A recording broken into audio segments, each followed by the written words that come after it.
各位朋友大家好，今天我们来聊一个跟每个人都息息相关的话题，那就是我们每天回去的那个家。我常说，人这一辈子有大半的时间都是在家里头度过的，白天在外奔波，忙事业，忙生计，忙家里的责任，只有推开那扇门的那一刻，才算是真正回到了自己的地方。可是你有没有发现，有些人的家越住越顺，身体好，心情好，好像连出门都带着一股子好运气。但有些家住进去没多久就开始出问题，睡不好，心情烦，家人之间动不动就闹矛盾，甚至身体也跟着出状况。这是为什么呢？很多人第一个念头就是，是不是风水不对？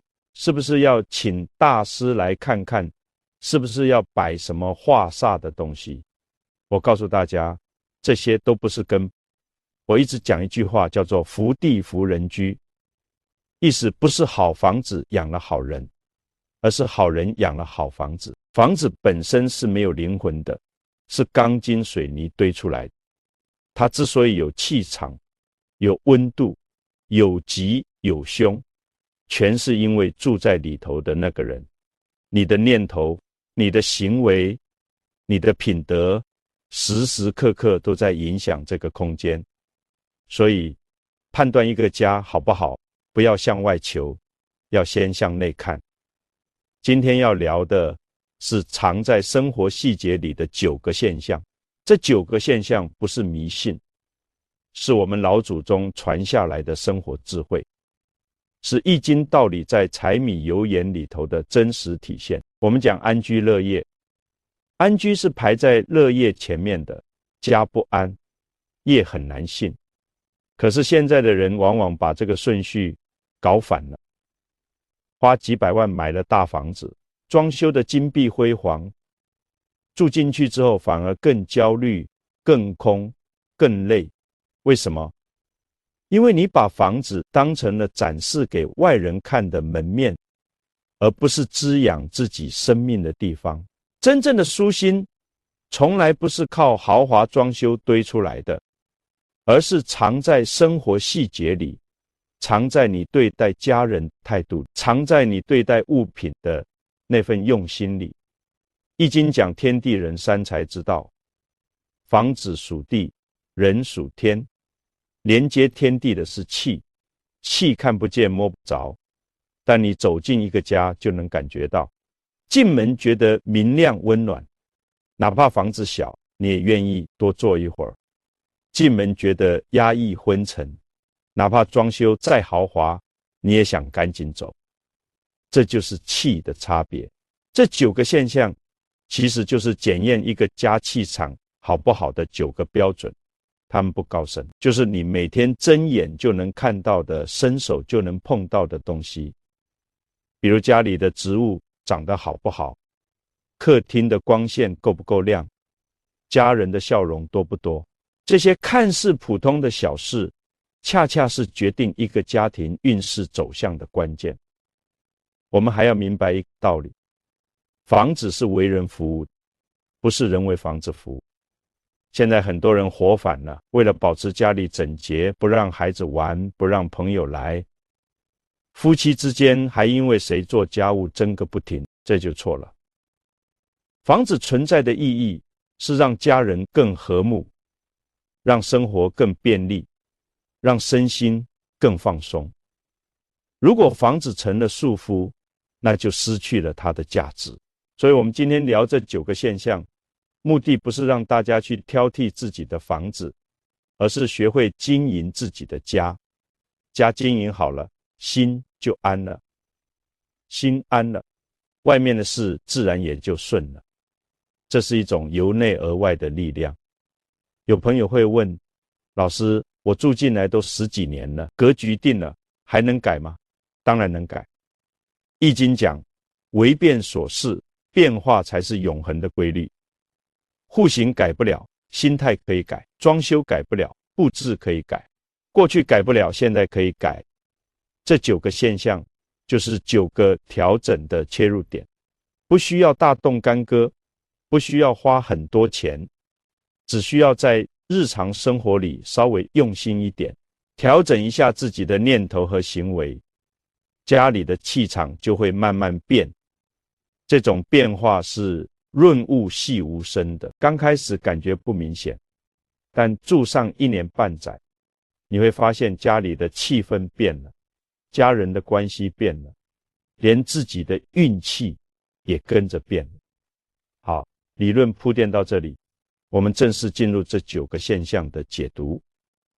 第一个现象，绿植疯长，是生机在敲门。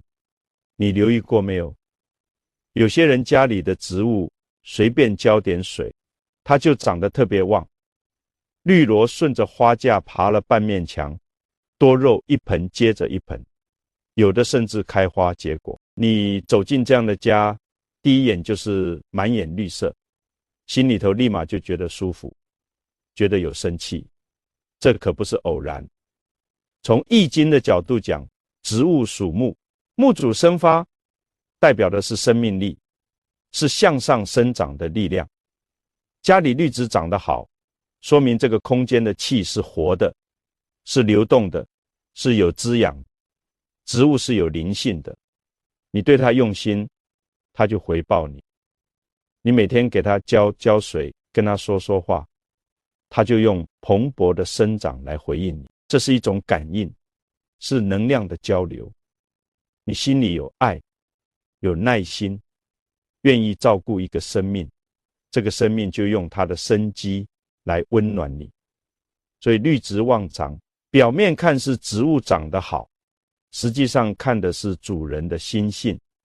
一个心地善良、性情温和的人，养出来的植物一定是精神抖擞的。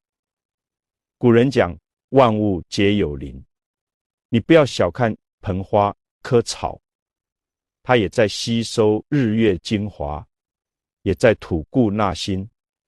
把它请到家里来，它就在默默为你净化空气，调节湿度，营造一种生机勃勃的氛围。你工作一天回到家，看到那些绿油油的叶子，那些绽放的花朵，心里的疲惫是不是减轻了几分？这就是植物的力量，它不说话，但它能治愈人心。养植物也有讲究，建议大家养阔叶圆润品种，比如发财树、绿萝、万年青，叶片宽大，能聚气，能招财。尽量少养带尖带刺的，比如仙人掌，这类植物容易招惹是非。还有一点很重要，枯叶要及时清理，叶子黄了、枯萎了，要赶紧剪掉，这叫除旧迎新。任由枯叶挂着，反而给人一种衰败的感觉，影响气场。所以养植物不是摆在那里不管，是要用心照顾。你照顾植物，植物照顾你，这是一种互相成全的关系。如果你家里现在有绿植长得很好，那真的要偷着乐，这是你家气场好的表现，是生机在敲门。第二个现象，客厅敞亮通透，进门就想深呼吸。你想想看，下班回家推开门，第一眼看到的是什么？如果是一个明亮开阔、整洁清爽的客厅，你是不是立马就松了一口气？天的疲惫好像都消散。反之，一进门就是杂乱昏暗，你是不是心里头就堵得慌，连鞋都不想脱？这就是客厅的重要性。客厅是一个家的脸面，也是室内的明堂。风水学里讲，明堂开阔，前途无量；明堂狭窄，处处受限。所以客厅一定要亮、要通、要敞，不需要复杂的装修，不需要昂贵的家具，只要这份敞亮，就能把外面的疲惫挡在门外。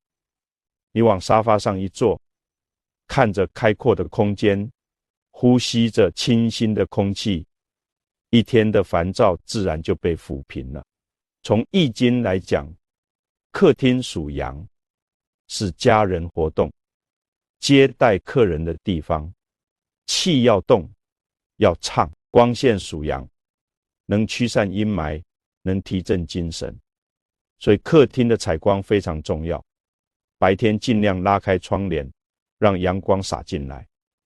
如果采光不好，就用灯光来补，但灯光要选暖色调的、柔和的，不要用太刺眼的冷光。客厅的布置要简洁，不要堆太多东西。沙发、茶几、电视柜，基本的家具就够。留白才是智慧。留白不是空，是给气流动的空间，是给人呼吸的余地。有些朋友喜欢把客厅当储藏室，孩子的玩具、老人的杂物、自己的收藏品全都摆出来，看似方便，实则压抑。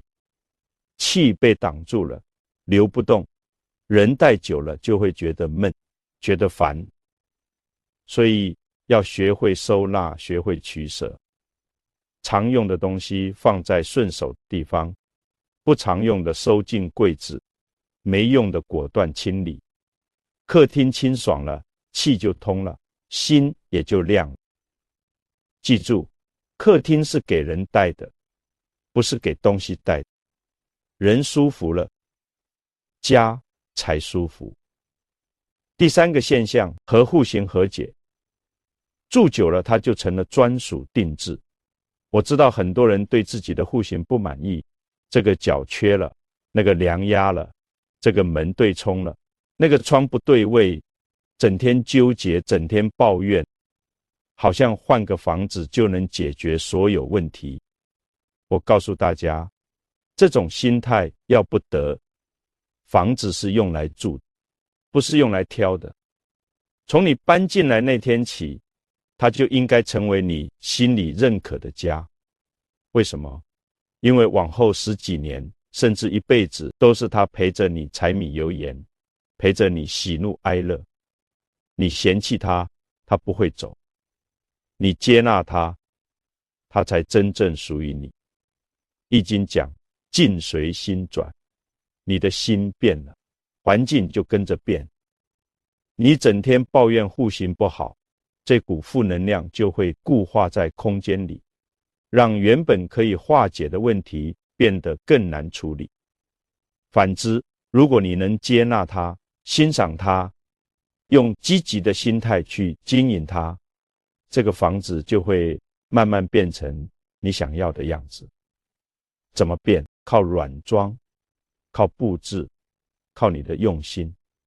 一个喜欢的摆件，一幅温馨的照片，一盆生机勃勃的绿植，都能改变一个角落的气场。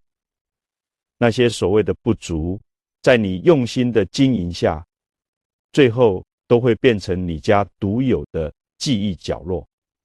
比如客厅有根横梁，很多人觉得压顶不舒服，那就用吊顶把它包起来，或者在梁下摆一盆高大的植物，用木来化解。户型缺角可以用镜子、屏风来补，但这些都不是最重要的。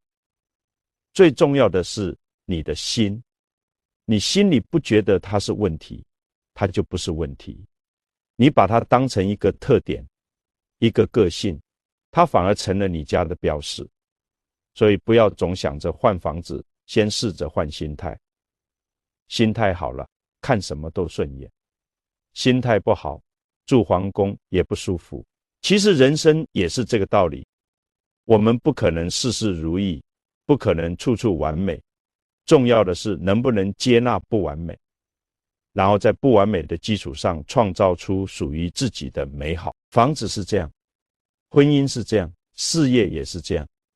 当你真正和户型和解了，这个房子会越住越顺手，越住越有感情，真的就成了你的专属定制。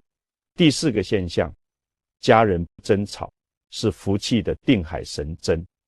你们想想看，一个家最怕的是什么？不是没钱，不是房子小，而是整天鸡飞狗跳。家里打仗，我见过很多家庭在外面风光无限，回到家关上门，冷得像冰窖，或者吵得像菜市场。这种房子你住再久能舒心吗？肯定不能。从易经的角度讲，家对应家人卦，风至火上，家人这个卦象告诉我们，家里的温暖是从内部生发出来，就像火一样，要有源头，要有燃料。如果内部全是火药味，那叫火雷四颗，是冲突对立格局。我讲过一句话，家是讲爱的地方，不是讲理的地方。很多夫妻吵架，吵什么？吵谁对谁错？你赢了道理，输了感情，划得来吗？一点都不划得来。家里不是法庭，不需要法官。家人之间难免有摩擦，有分歧，这很正常。关键是怎么处理。我建议大家学会缓一缓，情绪上来的时候，先不要开口，先离开现场，等冷静下来再沟通。很多争吵都是因为一时冲动，说了不该说的话，伤了不该伤的心。话说出去就像泼出去的水，收不回来。所以忍一时风平浪静，退一步海阔天空。这个忍不是懦弱，是智慧。这个退不是认输，是成全。还有一点，要多赞美，少指责。人都是需要被肯定，尤其是家人，你天天挑他的毛病，说他这不好，那不对，时间长了谁受得了？反过来，如果你能多看到他的优点，多感谢他的付出，哪怕只是一句辛苦了，谢谢你，都能让家里的气氛变得温暖。古话讲，好言一句三冬暖，恶语伤人六月寒。在家里更要多说好话，多说暖心的话。如果家里能做到少争吵，多包容，这个家的福气一定少不了。就算条件一般，房子小一点，只要家人和和气气，心往一处想，劲往一处使，日子定越过越好。这就是家和万事兴的道理。第五个现象，阳光清风常来串门，家才有活气。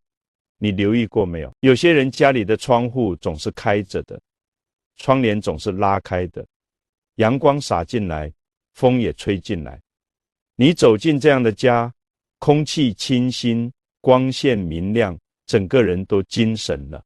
反之，有些人家里窗户总是关着的，窗帘总是拉着的，屋里闷闷的，暗暗的，你待一会儿就想赶紧离开。这就是阳光和清风的力量。从易经来讲，风为巽，主入，主顺；光为离，主明，主利。风水，有风有水，气流才是活的。气要流动，不能停滞。流动的气带来生机，停滞的气带来衰败。所以通风采光不仅仅是卫生问题，这是能量问题，是气场问题。阳光是天然的阳气，能驱散阴霾，杀灭细菌，更能温暖人心。冬天晒晒太阳，是不是觉得浑身舒服？这就是阳光的妙处。白天尽量拉开窗帘，让阳光进来。如果家里采光不好，就用暖色调的灯光来补，模拟自然光的感觉。风是天然的扫帚，能带走浊气，带来新鲜。每天开开窗，让风也进来转一转。就算有个常年照不到光的小房间，也要常开门通通风，别让潮气浊气赖着不走。有些朋友怕灰尘，怕噪音，所以常年开窗，这就错了。气不流动，人就会生病，运势就会停滞。你可以选合适的时间开窗，比如早上7点到9点，阳气生发，开窗最好。傍晚气温适宜，风力柔和，也是通风的好时机。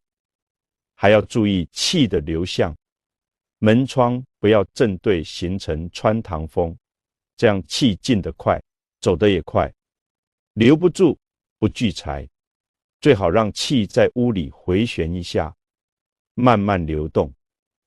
可以用屏风、绿植、家具来引导气的走向，让它缓下来、柔下来，这样才能滋养整个空间。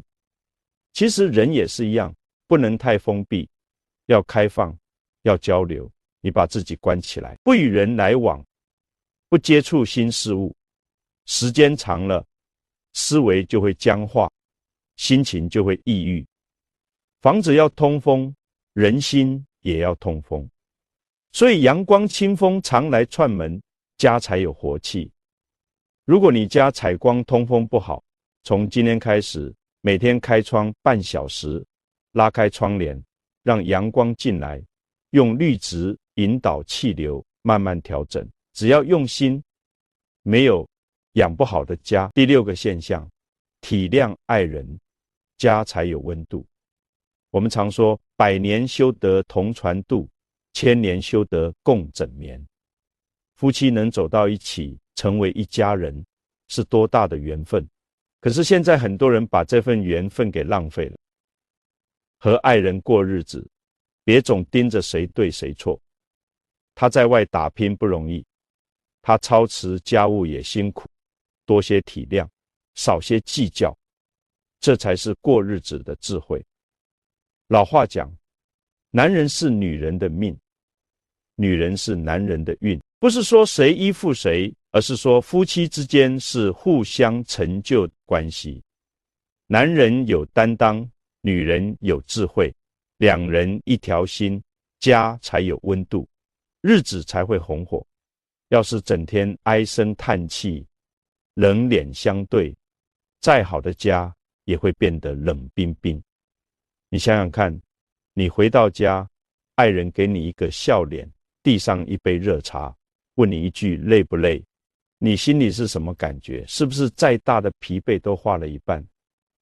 反之，一进门就是冷脸，就是抱怨，就是指责，你是不是连家门都不想进？从易经来讲，夫妻是家庭的阴阳两极，乾代表阳，代表男人，要刚健，要担当；坤代表阴，代表女人，要柔顺，要包容。阴阳和合，万物化生。两极和合，家庭兴旺。如果阴阳失调，要么全刚，要么全柔，这个家就难以长久。所以夫妻相处要懂得互补，懂得配合。男人多体贴女人的辛苦，女人多理解男人的压力，互相搭台，好戏连台，互相拆台，迟早垮台。我常跟年轻人讲，婚姻不是谈恋爱，不是只有浪漫和激情，更多的是柴米油盐，是日复一日的陪伴。在这个过程中，难免有摩擦，有委屈，有疲惫。关键是怎么面对，要学会换位思考。想指责对方的时候，先想想，如果我是他，我会怎么想？觉得委屈的时候，先想想他是不是也有他的难处。这样一想，很多气就消了，很多矛盾就化解了。还有一点，要懂得表达感谢。很多人觉得夫妻之间说谢谢反而见外，这就错了。正因为是夫妻，才更要说谢谢。谢谢他为你做的每一顿饭，谢谢他为你洗的每一件衣服，谢谢他为你分担的每一份压力。你表达了感谢，对方感受到了被重视、被珍惜，自然就更愿意为你付出，形成良性的循环。如果你能和爱人互相体谅、互相支持，你的家一定有温度。这种温度不是空调调出来的，不是暖气供出来的，而是两颗心互相温暖产生的。有了这份温度，再冷的冬天也不觉得冷，再难的日子也能熬过去。这就是夫妻同心，其利断金的力量。第7个现象，养真绿植，让家里多些自然的温柔。前面讲了绿植疯长是生机在敲门，这里要特别说一点，要养真绿植，不要养假花。现在市面上仿真花做得惟妙惟肖，不用浇水，不用施肥，永远鲜艳。很多人图省事就买来摆着，我告诉大家，这不可取。从易经的角度讲，真花真草是有生命的，是有生气的；假花假草是没有生命，是死气的摆设。风水讲究生生不息，要的是活的能量，不是死的装饰。你摆一盆真绿植，它在呼吸，在生长，在和你进行能量的交换，你照顾它，它滋养你，这是生命的互动。你摆一盆假花，它不会长，不会变，不会回应你。时间久了，反而给人一种虚假做作的感觉。我常讲，真做假时假亦真，但在家里，我们要的是真。做人要真，做事要真。家里摆真绿植，也是在提醒自己要真诚，要实在，要有生命力。养绿植有讲究，选些好养活的品种，比如发财树、绿萝、虎皮兰、万年青，生命力强，不容易死，适合新手。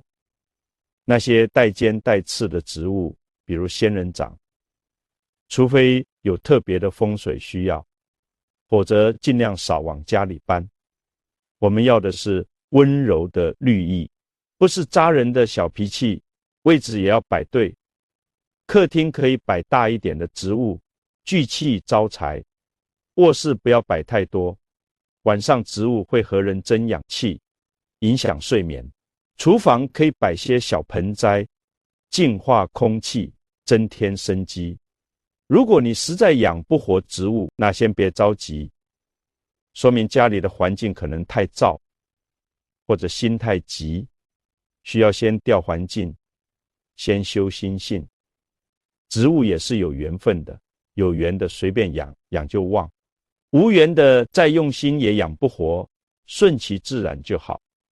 记住，植物是来滋养你的，摆对位置，选对品种，用心照顾，它就会用蓬勃的生机回报你，让家里多些自然的温柔。第8个现象，厨房有烟火气，日子才够踏实。厨房是什么地方？厨房是一个家的财库，也是一个家的健康源。易经讲，民以食为天，吃是人生第一大事。厨房的烟火气是生活最踏实的底色，是一家人围坐吃饭的盼头。所以厨房不能闲着，哪怕只是烧壶水、煮碗面，也要让它有点烟火气。现在不少年轻人不爱做饭，觉得麻烦，觉得累，经常点外卖，把厨房弄得冷冷清清，灶台干干净净，像没用过一样。告诉大家，这可不行。厨房冷，家就冷；灶台空，福气空。你想想看，一家人围坐在一起，吃着你亲手做的饭菜，聊着一天的见闻，那种温馨，那种踏实，是外卖给不了。做饭的过程其实也是一种修行，洗菜、切菜、炒菜，每一个步骤都需要耐心，都需要专注。在这个过程中，心会静下来，烦恼会淡下去。从易经的角度讲，厨房属火，火主理主温暖，火旺则人旺，燥冷则家寒。经常开火做饭，厨房的气场就是活跃的、温暖的，这种气场会扩散到整个家，让家人感受到温暖和关爱。反之，厨房常年开火，气场就是冷的、凉，也会影响家人的情绪和运势。所以哪怕工作再忙，也要尽量抽时间开火。周末做一顿丰盛的饭菜，平时煮一碗简单的面条，都是对家的滋养。厨房的布置也有讲究，灶台不要正对水槽，水火相冲，容易引发争吵。灶台不要正对门，影响健康。厨房要保持整洁，杂物不要堆太多，否则影响财运。还有一点很重要，做饭的人心情要好。如果你带着情绪做饭，这顿饭吃下去也会带着情绪。所以做饭的时候可以听听音乐，想想开心的事，把爱融入到每一道菜里。做出来的饭不仅好吃，还能滋养人心。人间烟火气最抚凡人心，有了这份烟火气，日子才够踏实，家才够温暖。第9个现象，学会断舍离。家里清爽，心也敞亮。你家里有没有这样的东西？攒了好几年的瓶瓶罐罐，不穿的旧衣服、旧鞋子，坏了的电器，过期的药品，明明没用，却舍不得扔，堆在那里占地方。你看到他们，心里是不是觉得堵，觉得烦？这就是物类，东西太多，不是财富，是负担。从易经的角度讲，杂物是志气，阻碍运势的流动。每一件物品都有它的能量场，有用的物品能为你服务，是正能量；没用的物品堆在那里，就是负能量，就是志气。它们占用了空间，阻挡了气的流动，更占用了你的心神。你看到它们，心里就会潜意识的觉得乱，觉得烦。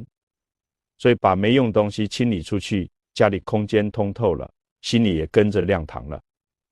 生活的质感就这么来的。我常讲，放下才能得到，舍不得扔旧东西，其实是心里舍不得过去，不愿意面对未来。那些旧衣服3年没穿了，以后也不会穿，留着干什么？那些旧物件坏了修不好，留着干什么？那些过期的东西吃了会生病，留着干什么？果断清理，果断放手，这是智慧，也是勇气。断舍离不是让你把所有东西都扔了，家徒四壁，而是让你学会物尽其用，各归其位。常用的东西放在顺手的地方，不常用的收进柜子，没用的果断清理。家里清爽了，气就通了，心也就亮了。还有一点，清理出来的东西，如果可以捐赠，就捐出去，给需要的人。这样既清理了空间，又积累了福报，一举两得。断舍离的过程，其实也是修心的过程。每一次取舍都是在问自己，这个对我还有用吗？这个我还需要吗？这个能带给我快乐吗？这样一问，很多执着就放下了，很多负担就卸下了，心轻了，脚步就轻了，家近了，运势就顺了。如果你能做到定期清理，家里常保清爽，那你的心一定也敞亮。这种敞亮不是装出来的，是从内而外散发出来的从容和自在。好，各位朋友，这9个现象我们今天就聊完了。快速回顾一下，绿植疯长是生机在敲门，客厅敞亮通透，进门就想深呼吸和户型和解。住久了就是专属定制，家人争吵是福气的定海神针。阳光清风常来串门，家才有活气。体谅爱人，家才有温度。养真绿植，让家里多些自然的温柔。厨房常有烟火气，日子才够踏实。学会断舍离，家里清爽心也敞亮。这9个现象，表面看的是物，实际看的是人；表面看的是家，实际讲的是心。家宅安宁，从来不是靠外在的风水摆件，而是靠内在的德行修养。你把心修好了，把家人待好了，把日子过好了，家自然就舒心了。这就是福地福人居的道理。如果你家已经占了不少，那要好好珍惜这份幸福，继续保持，用心经营。如果还没全占上，也不要气馁。从今天开始，一点点调整，点点改善，扫扫地，通通风。对爱人笑一笑，给植物浇浇水，做一顿简单的饭菜，清理一件没用的东西。这些看似微小的行动积累起来，就能改变一个家的气场，就能提升一个人的运势。愿你我都能把家养好，把心修好，让日子越过越舒心，让福气越积越深厚。感谢大家的聆听，我们下次再见。